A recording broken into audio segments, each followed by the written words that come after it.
इस सत्यनारायण कथा में हम भगवान सत्यनारायण की महिमा का वर्णन करते हैं। यह कथा हमें सिखाती है कि जब भी हम सत्य और धर्म के मार्ग पर चलते हैं और श्रद्धा के साथ भगवान की पूजा करते हैं तो भगवान हमारी सभी मनोकामनाएं पूरी करते हैं और हमें हर संकट से बचाते हैं। इस कथा में अनेक कहानियां हैं, जैसे एक गरीब ब्राह्मण, एक व्यापारी और एक राजा, जिन्होंने सत्यनारायण भगवान की पूजा कर अपने जीवन में सुख और समृद्धि पाई। जब भी हमने भगवान का अनादर किया तब कठिनाइयों का सामना करना पड़ा, लेकिन जैसे ही हमने भगवान की शरण ली उन्होंने हमें आशीर्वाद दिया और हमारी सभी समस्याओं को दूर किया। इसलिए इस कथा को श्रद्धा से सुनें और सत्यनारायण भगवान का स्मरण करें। सत्यनारायण कथा अध्याय 1। व्यास जी ने कहा, एक समय की बात है, नैमिषारण्य तीर्थ में शौनकादिक 88,000 ऋषियों ने पुराणवेत्ता श्री सूत जी से पूछा, हे सूत जी, इस कलयुग में वेद विद्यारहित मनुष्यों को प्रभु भक्ति किस प्रकार मिलेगी तथा उनका उद्धार कैसे होगा? हे मुनि श्रेष्ठ, कोई ऐसा व्रत अथवा तप कहिए जिसके करने से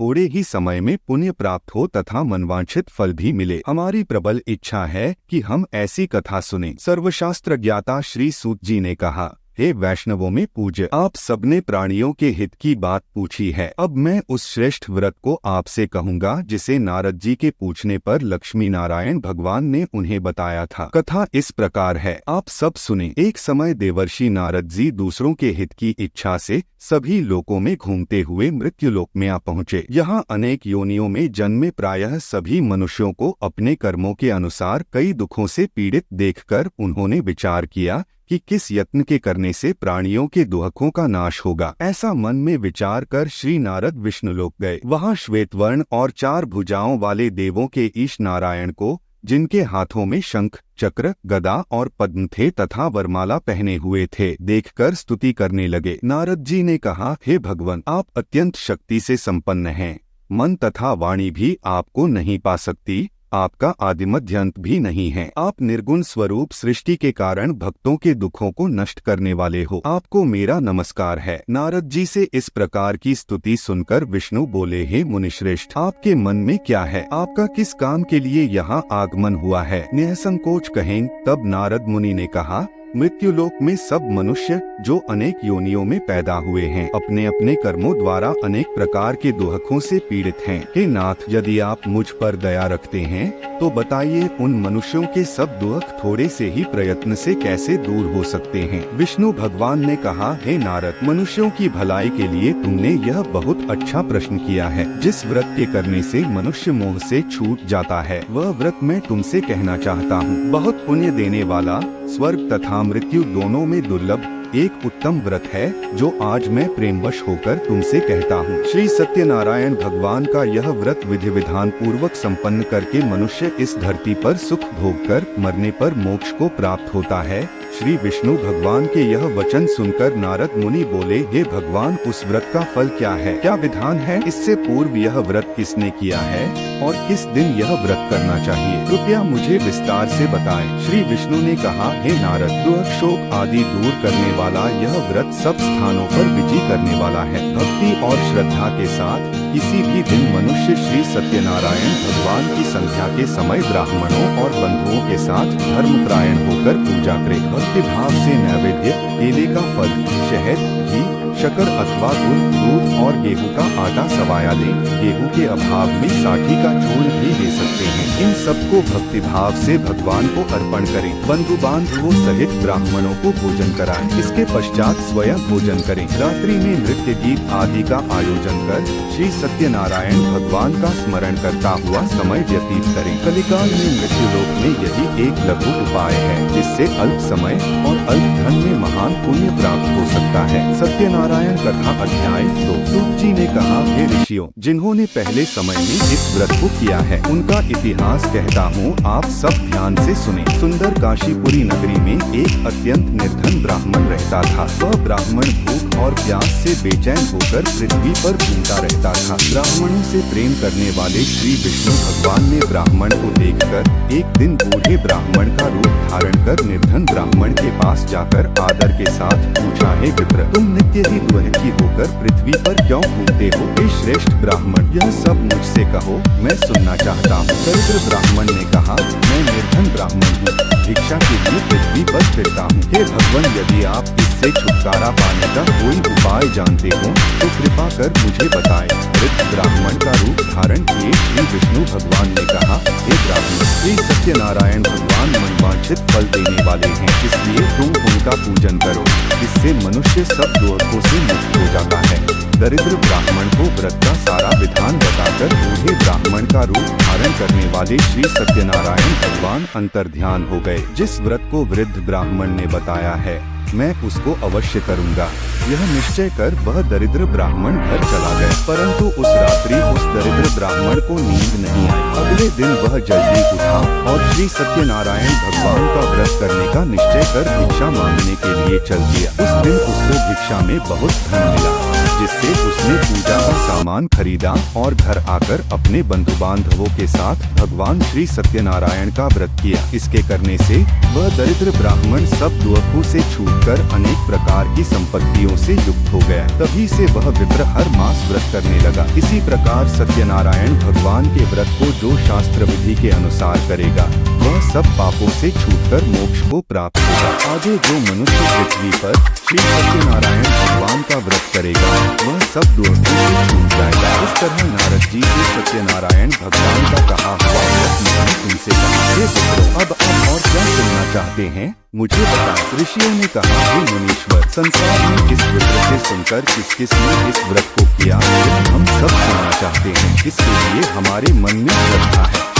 जी ने कहा, जिस प्राणी ने इस व्रत को किया है, उन सबकी कथा सुनो। एक समय वह ब्राह्मण धन और ऐश्वर्य के अनुसार बंधु बांधवों के साथ अपने घर पर जा रहा था। उसी समय एक लकड़ी बेचने वाला बूढ़ा व्यक्ति वहाँ आया। उसने सिर पर रखा लकड़ियों का गट्ठर बाहर रख दिया और विप्र के मकान में चला गया। प्यास से व्याकुल लकड़हारे ने विप्र को व्रत करके देखा। वह प्यास को भूल गया। उसने उस विप्र को नमस्कार किया और पूछा, हे विप्र, आप यह किसका पूजन कर रहे हैं? इस व्रत से आपको क्या फल मिलता है? कृपा करके मुझे बताएं। ब्राह्मण ने कहा, सब मनोकामनाओं को पूरा करने वाला यह श्री सत्यनारायण भगवान का व्रत है। इनकी ही कृपा से मेरे यहाँ धन धान्य आदि की वृद्धि हुई। विप्र से इस व्रत के बारे में जानकर वह लकड़हारा बहुत प्रसन्न हुआ। भगवान का चरणामृत ले और भोजन करने के बाद वह अपने घर को चला गया। अगले दिन लकड़हारे ने अपने मन में संकल्प किया कि आज ग्राम में लकड़ी बेचने से जो धन मिलेगा,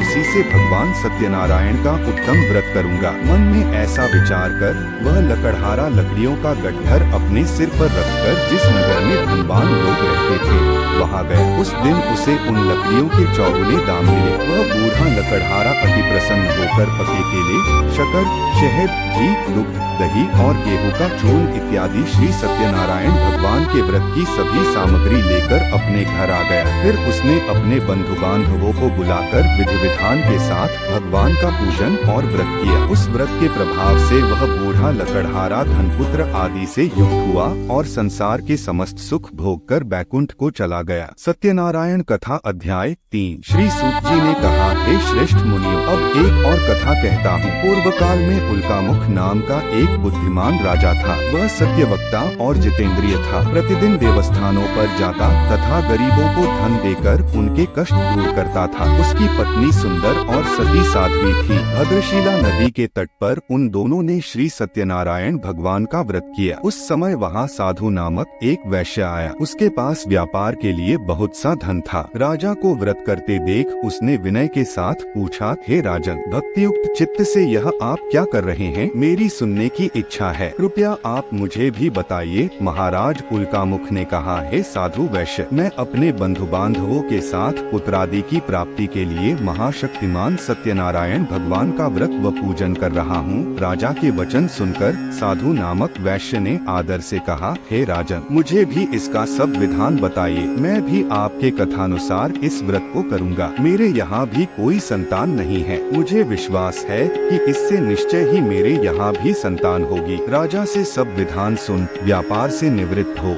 वह वैश्य खुशी खुशी अपने घर आया। वैश्य ने अपनी पत्नी लीलावती से संतान देने वाले उस व्रत का समाचार सुनाया और प्रण किया कि जब हमारे यहाँ संतान होगी तब मैं इस व्रत को करूँगा। एक दिन उसकी पत्नी लीलावती सांसारिक धर्म में प्रवृत्त होकर गर्भवती हो गई। 10वें महीने में उसने एक सुंदर कन्या को जन्म दिया। कन्या का नाम कलावती रखा गया। इसके बाद लीलावती ने अपने पति को स्मरण दिलाया कि आपने जो भगवान का व्रत करने का संकल्प किया था, अब आप उसे पूरा कीजिए। साधु वैश्य ने कहा, हे प्रिय, मैं कन्या के विवाह पर इस व्रत को करूँगा। इस प्रकार अपनी पत्नी को आश्वासन दे वह व्यापार करने चला गया। काफी दिनों पश्चात वह लौटा तो उसने नगर में सखियों के साथ अपनी पुत्री को खेलते देखा। वैश्य ने तत्काल एक दूत को बुलाकर कहा कि उसकी पुत्री के लिए एक योग्य वर की तलाश करे। साधु नामक वैश्य की आज्ञा पाकर दूत कंचन नगर पहुंचा और उनकी लड़की के लिए एक सुयोग्य वणिक पुत्र ले आया। वणिक पुत्र को देखकर साधु नामक वैश्य ने अपने बंधु बांधवों सहित प्रसन्नचित्त होकर अपनी पुत्री का विवाह उसके साथ कर दिया। वैश्य विवाह के समय भी सत्यनारायण भगवान का व्रत करना भूल गया। इस पर श्री सत्यनारायण भगवान क्रोधित हो गए। उन्होंने वैश्य को श्राप दिया कि तुम्हें दारुण दुहक प्राप्त होगा। अपने कार्य में कुशल साधु नामक वैश्य अपने जामाता सहित नावों को लेकर व्यापार करने के लिए समुद्र के समीप स्थित रत्नसारपुर नगर में गया। दोनों ससुर जमाई चंद्रकेतु राजा के नगर में व्यापार करने लगे। एक दिन भगवान सत्यनारायण की माया से प्रेरित एक चोर राजा का धन चुराकर भागा जा रहा था। राजा के दूतों को अपने पीछे आगे देखकर चोर ने घबराकर राजा के धन को उसी नाव में चुपचाप रख दिया जहाँ वे ससुर जमाई ठहरे थे। ऐसा करने के बाद वह भाग गया। जब दूतों ने उस साधु वैश्य के पास राजा के धन को रखा देखा तो ससुर जामाता दोनों को बांधकर ले गए और राजा के समीप जाकर बोले, हम ये दो चोर पकड़ कर लाए हैं, कृपया बताएं कि इन्हें क्या सजा दी जाए। राजा ने बिना उन दोनों की बात सुने ही उन्हें कारागार में डालने की आज्ञा दे दी। इस प्रकार राजा की आज्ञा से उनको कठिन कारावास में डाल दिया गया तथा उनका धन भी छीन लिया गया। सत्यनारायण भगवान के श्राप के कारण साधु वैश्य की पत्नी लीलावती व पुत्री कलावती भी घर पर बहुत दुखी हुई। उनके घरों में रखा धन चोर ले गए। एक दिन शारीरिक व मानसिक पीड़ा तथा भूख प्यास से अति दुखित हो भोजन की चिंता में कलावती एक ब्राह्मण के घर गई। उसने ब्राह्मण को श्री सत्यनारायण भगवान का व्रत करते देखा। उसने कथा सुनी तथा प्रसाद ग्रहण कर रात को घर आई। माता ने कलावती से पूछा, हे पुत्री, तो अब तक कहाँ रही व तेरे मन में क्या है? कलावती बोली, हे माता, मैंने एक ब्राह्मण के घर श्री सत्यनारायण भगवान का व्रत होते देखा है। कलावती के वचन सुनकर लीलावती ने सत्यनारायण भगवान के पूजन की तैयारी की। उसने परिवार और बंधुओं सहित श्री सत्यनारायण भगवान का पूजन व व्रत किया और वर मांगा कि मेरे पति और दामाद शीघ्र ही घर वापस लौट आए। साथ ही भगवान से प्रार्थना की कि हम सबका अपराध क्षमा करो। श्री सत्यनारायण भगवान इस व्रत से संतुष्ट हो गए। उन्होंने राजा चंद्रकेतु को स्वप्न में दर्शन देकर कहा, हे राजन, जिन दोनों वैश्यों को तुमने बंदी बना रखा है वे निर्दोष हैं। उन्हें प्रातः ही छोड़ दो, अन्यथा मैं तेरा धन, राज्य, पुत्रादि सब नष्ट कर दूंगा। राजा से ऐसे वचन कहकर भगवान अंतर्ध्यान हो गए। प्रातःकाल राजा चंद्रकेतु ने सभा में सबको अपना स्वप्न सुनाया और सैनिकों को आज्ञा दी कि दोनों वणिक पुत्रों को कैद से मुक्त कर सभा में लाया जाए। दोनों ने आते ही राजा को प्रणाम किया। राजा ने उनसे कहा, हे महानुभावों, तुम्हें भाविवश ऐसा कठिन दुहक प्राप्त हुआ है। अब तुम्हें कोई भय नहीं है, तुम मुक्त हो। ऐसा कहकर राजा ने उनको नए नए वस्त्राभूषण पहनवाए तथा उनका जितना धन लिया था उससे दूना लौटाकर आदर से विदा किया। दोनों वैश्य अपने घर को चल दिए। सत्यनारायण कथा अध्याय 4। श्री सूत जी ने आगे कहा, वैश्य और उसके जमाई ने मंगलाचार करके यात्रा आरंभ की और अपने नगर की ओर चल पड़े। उनके थोड़ी दूर आगे बढ़ने पर दंडी वेशधारी श्री सत्यनारायण भगवान ने उससे पूछा, हे साधु, तेरी नाव में क्या है? अभिमानी वणिक हंसता हुआ बोला, हे दंडी, आप क्यों पूछते हैं? क्या धन लेने की इच्छा है? मेरी नाव में तो बेल और पत्ते भरे हैं। वैश्य का कठोर वचन सुनकर दंडी वेशधारी श्री सत्यनारायण भगवान ने कहा, तुम्हारा वचन सत्य हो, ऐसा कहकर वे वहाँ से कुछ दूर जाकर समुद्र के किनारे बैठ गए। दंडी महाराजा के जाने के पश्चात वैश्य ने नित्य क्रिया से निवृत्त होने के बाद नाव को ऊंची उठी देखकर अचंभा किया तथा नाव में बेलपत्ते आदि देखकर मूर्छित हो जमीन पर गिर पड़ा। मूर्छा खुलने पर अत्यंत शोक प्रकट करने लगा। तब उसके जामाता ने कहा, आप शोक न करें, यह दंडी महाराज का श्राप है। अतः उनकी शरण में ही चलना चाहिए, तभी हमारी मनोकामना पूरी होगी। जामाता के वचन सुनकर वह साधु नामक वैश्य दंडी महाराज के पास पहुंचा और भक्तिभाव से प्रणाम करके बोला, मैंने जो आपसे असत्य वचन कहे थे उसके लिए मुझे क्षमा करें। ऐसा कहकर वैश्य रोने लगा। तब दंडी भगवान बोले, हे वणिक पुत्र, मेरी आज्ञा से तुझे बार बार दुहक प्राप्त हुआ है, तू मेरी पूजा से विमुख हुआ है। साधु नामक वैश्य ने कहा, हे भगवान, आपकी माया से ब्रह्मा आदि देवता भी आपके रूप को नहीं जान पाते, तब मैं अज्ञानी भला कैसे जान सकता हूँ। आप प्रसन्न होइए, मैं अपनी सामर्थ्य के अनुसार आपकी पूजा करूंगा। मेरी रक्षा करो और पहले के समान मेरी नौका को धन से पूर्ण कर दो। उसके भक्तियुक्त वचन सुनकर श्री सत्यनारायण भगवान प्रसन्न हो गए और उसकी इच्छानुसार वर देकर अंतर्ध्यान हो गए। तब ससुर व जामाता दोनों ने नाव पर आकर देखा कि नाव धन से परिपूर्ण है। फिर वह भगवान सत्यनारायण का पूजन कर जामाता सहित अपने नगर को चला। जब वह अपने नगर के निकट पहुंचा तब उसने एक दूत को अपने घर भेजा। दूत ने साधु नामक वैश्य के घर जाकर उसकी पत्नी को नमस्कार किया और कहा, आपके पति अपने दामाद सहित इस नगर के समीप आ गए हैं। लीलावती और उसकी कन्या कलावती उस समय भगवान का पूजन कर रही थीं। दूत का वचन सुनकर साधु की पत्नी ने बड़े हर्ष के साथ सत्यदेव का पूजन पूर्ण किया